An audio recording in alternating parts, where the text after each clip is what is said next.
Hello, everyone.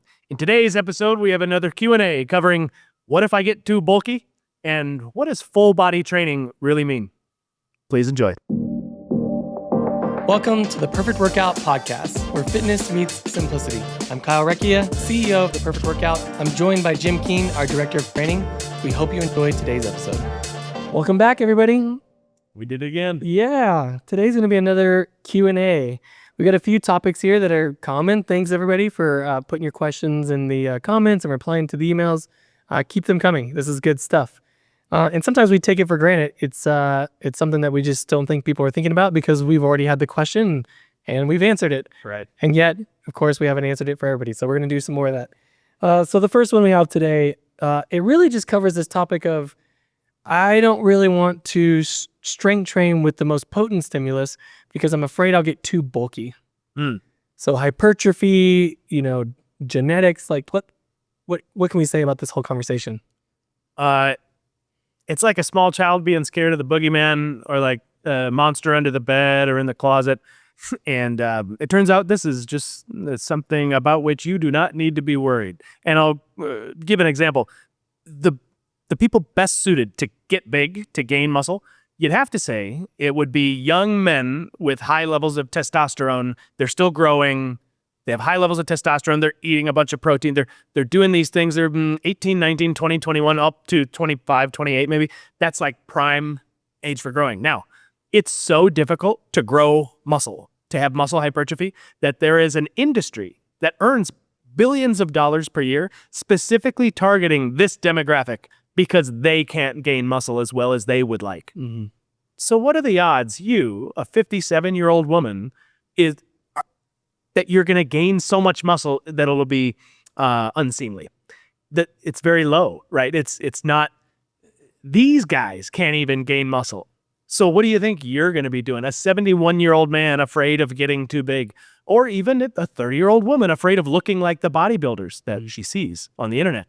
So there's two ways to go about it. One, that won't happen to you. And to the women listening, you have, on average, about 1/10 of the circulating testosterone of a man. And again, these men can't gain muscle to their liking. So what are the odds that you will all of a sudden blow up? Now, if you do, and you find yourself looking in the mirror one day and you have too much muscle, all you have to do to completely reverse the problem is cut it out for about 2 weeks. Stop strength training. I guarantee you'll be right back where you were, because it goes away so fast, because the body won't build and maintain muscle unless it needs to. And that's what the workouts are about. So for those worried about the common thing is, I don't ever want to look like that. And the answer is, don't worry, you won't. Yeah. Because that physique that you're talking about, you don't want to look like, it's a percent of a percent of a percent of the people. What you're looking at is a genetic outlier who also does certain supplements and then trains in a certain way. So many stars have to align to even approach what that person is that you don't want to look like, that you don't need to worry even a little bit about someday waking up with giant muscles everywhere. Oh no. And you would just stop training for 10 to 14 days and you would instantly lose the muscles and life would be great. So not something you need to be worried about. It reminds me of a prior episode. We did some Q&As and you talked about sort of the swimmers and the unnatural selection. Right. There's a whole genetic component here. Yeah. And a lot of people that look that way, they want to look that way.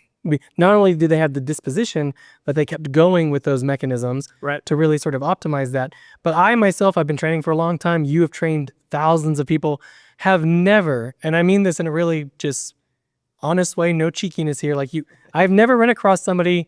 I've run across plenty of people that have said that I don't want to get too bulky. Right. My wife has said, I don't want to do this and get too bulky.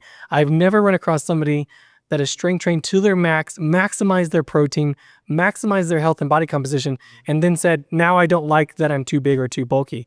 It just doesn't happen quickly either. You won't be surprised. You're waking up one day and having too much muscle. It won't sneak up on you. And the other thing, like I've had people say, well, I don't want to get bulky. And I would say, well, strength training doesn't make women bulky. Cupcakes make women bulky. Like, it's not an issue of too much muscle. That's not going to be the reason that you're busting out of your clothes and your pants don't fit right. And it's such a slow process that it's silly to even worry about it. But at the same time, I understand, because you look at the Instagram people or the magazine covers and you think that's way more common than it is. You don't understand how it's 1 in 100 million people can look like that. So you don't understand how rare it is, which is why you have a misguided notion, because that's what you see all the time, because those genetic outliers, those genetic royalty are plucked from the gene pool and put up on magazine covers and social media and plastered everywhere. So you think, every town must have someone like that, at least 2 or 3. Not the case at all. These are genetic mutants, literally mutants, that have the ability to look like that. And even among those, not all of them want to, so they don't work out. That's all. Right. Yeah, so word of wisdom actually to the other cohort here, and I'm included in this, somebody that wants to look bigger and bulkier, and they're really focused on doing that. Back in the day, it was like, hey, I'm in my bulking phase. Right. And so not only are you lifting really heavy and you're lifting really often, but you're eating a ton of food. Right. A ridiculous amount of food, and I've been just to this try too. to gain some muscle. And so you do start to get bigger, and you feel like, wow, look, it's working. The scale's going up. I look bulkier, and you are bulking. And it goes back to what you said earlier. I've had those moments. I go in and I do the DEXA scan. I do my Prism scan, and I've gained the weight and I've gained the bulk, and it's all fat. Right. You're not bulking, you're fatting. Yeah, you're getting more fat. So a word of wisdom here, there are some very careful formulas that you should pay attention to, some systems you should set up. If you are wanting to bulk, having the right amount of calories, yes, it is a calorie surplus, but it's not a ridiculous surplus. And yes, those calories have to be made up mostly of a certain macro like protein, and then the right balance, other macros, etc. So you can't also just consume in bulk, because you'll end up with a result that you're not wanting either, which is I'm now fatter and I'm not bigger because I have bigger muscles. Right. Right. And to those, like, if you're a woman and you're watching this and you're saying, that's me, I don't want to get big and bulky from this strength training. I know I need to for my bone density and for tendons and ligaments and all the good things you know about strength training, but I don't want to look like those women. Those women, the big muscular look like that. And if you don't want to look like that, just let me reassure you again, look how much thought and attention and research and effort goes into helping men gain muscle. That's how difficult it is. And that's for men. So it's not something that's going to just happen to you one day. It's not something you won't see coming from a mile away. And it's not something that can't be instantly reversed very easily within a matter of days. Cool. Okay, the next question here. I've been strength training at the Perf workout for a while. I really like it, but I want to make sure that I'm doing a full body workout. And this comes up every once in a while. And I think it's because it just gets back to sort of the traditional mindset around exercise. If I'm exercising properly, because when I've spoken with these members, they understand that they're doing leg exercises and they understand that they're doing upper body exercises, which would be full body. But we get back into that trap of a traditional mindset on strength training, which is I should have tons of different types of exercises, not just volume in general, like 20 different types of exercises or 20 exercises, but different types of exercises to make sure I'm doing a full body exercise, which would include core or stabilizer muscles or this and this and that. And so the question comes up, should I be doing anything else for a full body? And before I just answer, no, you're doing full body. We want to make sure we go a little bit deeper here, so it's not like just take our word for it. So maybe you can just touch on a little bit some of the stuff you've talked about in the past, how this is full body. So by definition, if we talk to you at the end of the workout and we run down the checklist. Did you work your pectorals? Yep. Did you work your biceps and triceps? Yep. Did you work your shoulders? Uh-huh. What about your back? Yeah. Lats, rhomboids, the whole thing. Okay. Was your core involved in anything? Your abs? Oh yeah, it was involved in the pull down and chest press to stabilize. It was involved in these other things. Okay. Now what about your legs? And you go through the whole body, you answer the checklist. If it's all checked off, then you have performed a full body workout. A lot of times what people think is that they need all the muscles of the body to be engaged within one movement pattern, doing burpees or jumping jacks or running in place or lunges with your arms up or push-ups, even, like this type of thing. And the mistake that's being made is the sacrifice of quality for quantity.